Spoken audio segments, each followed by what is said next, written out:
A vitória é de Deus e não nossa. Este é o tema da meditação de hoje. Nós vamos estudar uma história muito especial que é contada no livro de Juízes, capítulos 6 e 7. É a história de Gideão, um personagem muito amado, muito respeitado do Antigo Testamento, porque ele tem uma história muito bonita e ele tem muitos ensinamentos, ela nos traz muitos ensinamentos.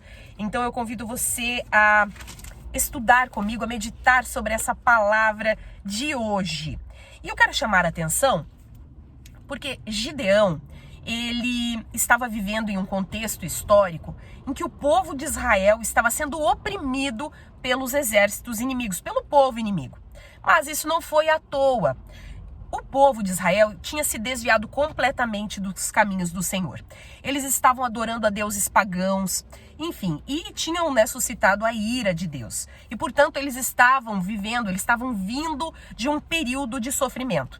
Mas Deus, em sua infinita misericórdia, tem compaixão do povo e decide levantar um juiz que seria um libertador do povo de Israel, desses exércitos rivais. E ele escolhe Gideão. Então a palavra nos diz que o anjo do Senhor fala com o Gideão enquanto ele estava trabalhando com o trigo. E sabe o que é muito interessante aqui já no começo da história? É que o anjo do Senhor chama de Gideão de guerreiro poderoso, de forte guerreiro. Então veja, essa era a forma como Deus via Gideão. Mas sabe o que Gideão respondeu para o anjo do Senhor? Está lá no capítulo 6, no versículo 15. Quando o anjo do Senhor disse que ele libertaria o povo de Israel, olha como Gideão se via. Então aqui a gente tem um primeiro ponto que é uma crise de identidade, um problema de identidade. O anjo do Senhor via Gideão como um forte guerreiro. E Gideão se via como? No capítulo 6, versículo 15, ele disse: meu clã é o menos importante. E eu sou o menor da minha família. E Deus falou muito forte ao meu coração, porque, veja, Deus o via como um forte guerreiro. Ele se via como o menor e o menos importante. Isso é muito sério, porque para que a gente possa cumprir os planos de Deus para a nossa vida e a gente possa de fato impactar o reino, é muito importante que a gente tenha uma certeza da nossa identidade como filhos e filhas amados de Deus. E quando a gente assume essa identidade, a gente não pode se ver como menos importante, como menor. E eu não estou falando aqui de sermos arrogantes, muito longe disso, mas é de termos consciência de que nós não somos insignificantes na condição de filhos amados de Deus. Nós somos importantes para o reino, nós temos um papel a cumprir no reino e Deus vai nos capacitar para aquelas obras que Ele nos chamar a fazer. Então nós precisamos vencer essa dificuldade de nos vermos como filhos amados de Deus, como pessoas que podem sim ver o poder de Deus se manifestando nas suas vidas, que podem ser instrumentos do Senhor para que o poder dele se manifeste e por que não fazermos obras grandiosas, não porque a vitória é nossa, mas sempre sabendo que somos instrumentos para a vitória de Deus. Eu acho fantástico a forma como Deus conduz a história de Gideão, porque aí depois que ele convence Gideão sobre libertar o povo de Israel da opressão dos inimigos, ele dá uma prova para Gideão, um teste de coragem. Ou seja, ele vai e fala para Gideão: olha, você precisa derrubar o altar lá de Baal, precisa derrubar o poste de Acera, você precisa mostrar para o povo que só existe um Deus vivo e verdadeiro. E que esses ídolos que eles estão seguindo, enfim, isso precisa parar de acontecer. Mas eu preciso te dizer que naquela época, por coisas muito menores, uma pessoa era morta pelo clã. Então imagine, até a palavra nos diz que Gideão ficou preocupado e fez isso à noite. Ele foi destruir o altar de Baal à noite. Mas, logicamente, no outro dia as pessoas descobriram que ele tinha feito isso. E vieram ao encontro dele e certamente poderiam ter matado ele se ele não estivesse respaldado e sustentado no Senhor. E veja, o cenário comum teria sido o povo matar ele. Mas ele estava naquele momento com uma autoridade, que não era uma autoridade dada ou constituída por homens, mas uma autoridade dada por Deus, porque ele tinha uma obra para ser executada e Deus tinha levantado ele como um juiz daquele povo naquele período histórico.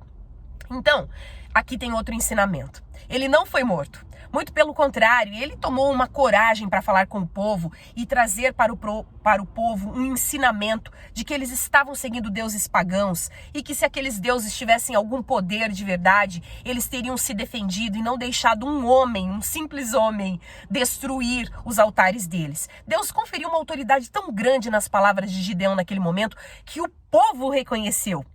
E o povo não fez nada contra ele. A única coisa que eles fizeram foi dizer assim: nossa, então se você está comprando uma briga com os pagãos, os deuses pagãos, a gente vai mudar teu nome, pois agora então você vai se chamar Jerubaal.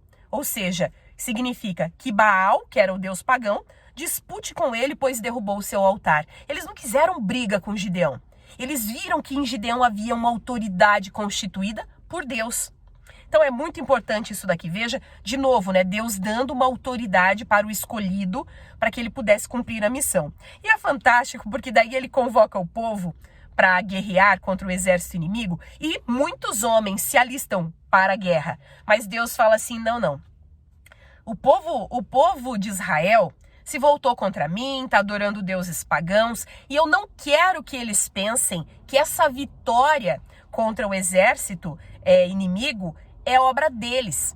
Então, Gideão, você não vai com milhares de homens para a guerra, você vai com 300. E essa história é muito famosa, né? Então Deus diz para ele, olha, você vai escolher os 300 homens que tomarem água dessa maneira, esses são os que vão fazer parte do seu exército. E aí, gente, olha que fantástico, no capítulo 7, versículo 12, descreve como é que foi uma parte desse embate. Então, eles enfrentaram os midianitas, os amalequitas e todos os outros povos que vinham do leste e haviam se instalado no vale. E olha o que a Bíblia diz. Eram numerosos como nuvens de gafanhotos. Assim como não se pode contar a areia da praia, também não se podia contar seus camelos. Esse era o exército inimigo lutando com Gideão e os 300 escolhidos por Deus. Mas é tão fantástico que o final dessa história você já sabe. O Gideão e os 300 venceram a guerra, né? E aí, os israelitas disseram a Gideão assim: Gideão, reine sobre nós, você, seu filho e seu neto, pois você nos libertou das mãos de Midian. E aqui vem o tema da mensagem. Gideão, ele sabia que não era por ele. Ele sabia que aquela vitória não era dele. E ele diz assim: não reinarei sobre vocês, respondeu-lhes Gideão. Nem meu filho reinará sobre vocês. O Senhor reinará sobre vocês. Eu quero encerrar essa mensagem aqui dizendo da importância de que a gente, ao ser escolhido para uma obra do Senhor, ao ter o privilégio de impactar o reino sendo instrumento de Deus, que a gente preserve a humildade. E o entendimento de que nada por nós, não é porque a gente merece. Eu já falei aqui nos últimos dias nas mensagens sobre isso. Até servir a Deus, ser instrumento de Deus, é pela graça. Não é por capacidade nem merecimento. Então que a gente se mantenha humilde nesse trabalho. E diante da vitória, de passar por todos os desafios e vencer, que a gente continue entendendo que a vitória é do Senhor. Que nós somos apenas instrumentos na mão dele. E ainda somos gratos por sermos escolhidos pela misericordiosa graça para sermos usados em obras que impactam o reino de Deus. Se essa palavra te tocou, curta, compartilhe com alguém, deixe seu comentário aqui embaixo e se inscreva neste canal. Até a próxima mensagem.